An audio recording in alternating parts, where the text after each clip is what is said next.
লুট করে নিয়েছে এবং সোনা গয়নাও লুট করেছে, সেটা একটু দেখাই।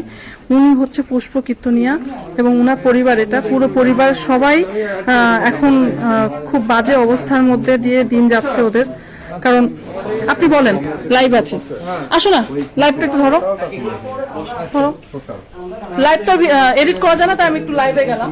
কারণ এটা এটা তো সবাই গুজব বলছে, সেই গুজব আসলে সত্যি কিনা, গুজব কিনা, সেটা আমি একটু প্রমাণ করতে চাই। লাইভে তো আসলে তোমরা একটু ক্রাউড কম করো না দাদা।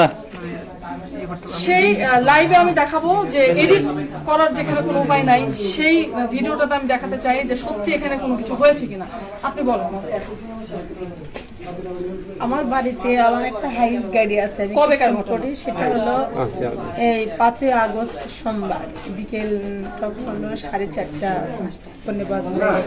প্রথমত ক্লিয়ার হলো যে এটা কোনো আগের ঘটনা না, এটা 5 তারিখ